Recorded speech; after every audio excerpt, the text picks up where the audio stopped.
Been here going on 15 years now. I wouldn't recommend any crime that would lead you in a situation like this. It sobers you. It humbles you.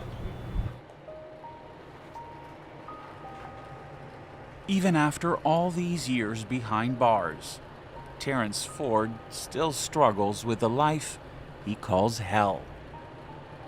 It's meant to punish you psychologically, and it does it.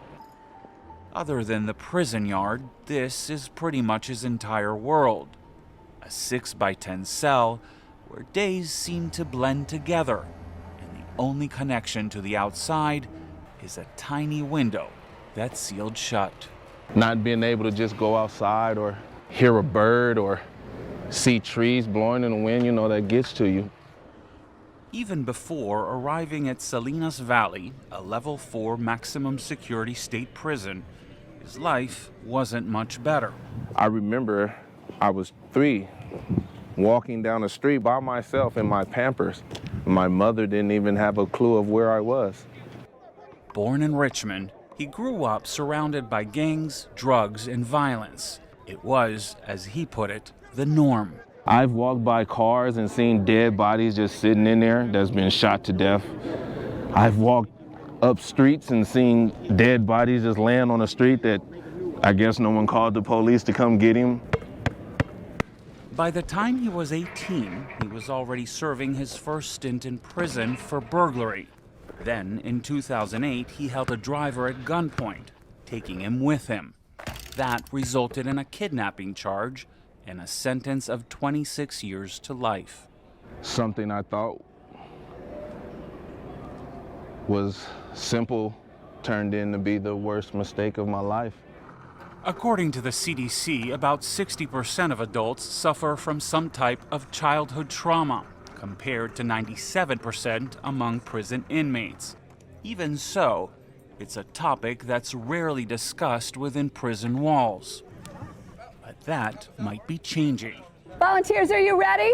Fritzi Horstman is the founder of a nonprofit called the Compassion Prison Project. Arms out. For the last 3 years, she's been educating officials and inmates about the long-term effects of childhood trauma. Are you ready to face your past? Studies have shown that early life abuse is linked to a host of psychological disorders, including depression, anxiety, and PTSD.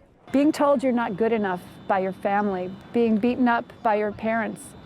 This is damaging to not only their well-being, but their ability to perform well in school, their ability to, keep a job, to stay focused. We have more things in common than we have differences. Horstman says she cares about these men, even though they've committed heinous crimes. She cares because she too suffered from physical and emotional abuse as a child. I shoplifted, I sold drugs. I did things that really went against my own moral compass. We're gonna dive into your past right now. What happened to you as a little boy? Her behavior, she says, was a direct result of her trauma, a message she's trying to pass on to the men at Salinas. All right, guys. Horstman starts by putting prisoners in a circle. Then she reads a set of questions from the CDC's ACE quiz, which stands for Adverse Childhood Experiences. If a parent or other adult in the household often or very often pushed, grabbed, slapped, or threw something at you, step inside the circle. The rougher your childhood, the higher the ACE score. If you often or very often felt that you didn't have enough to eat, had to wear dirty clothes, had no one to protect you, step inside the circle. 4 or more ACEs and you're at high risk for toxic stress. The likelihood of depression increases 460%. Attempted suicide, 1,220%. Step inside the circle. You're also 7 times more likely to go to prison. Trauma separates us from ourselves. No surprise, almost everyone here scores above 4. Some hit as many as 9. That's another one. Ford scores a 5 out of the original 10 questions used by the CDC. He scores a 7 in a second round of questions specifically designed for prisoners. I guess you blind to trauma that you feel that you can handle mentally. So I was definitely living in blindness. We all suffer. Coming to terms with what they've done and why, Horseman says, helps them start the process of healing. I can't really think of ever hearing my mom say growing up, "Son, I love you." Reducing childhood trauma will then lower their chances of reoffending. 95% of the people in prison are going to come home someday. And do you want a good neighbor or do you want a good criminal?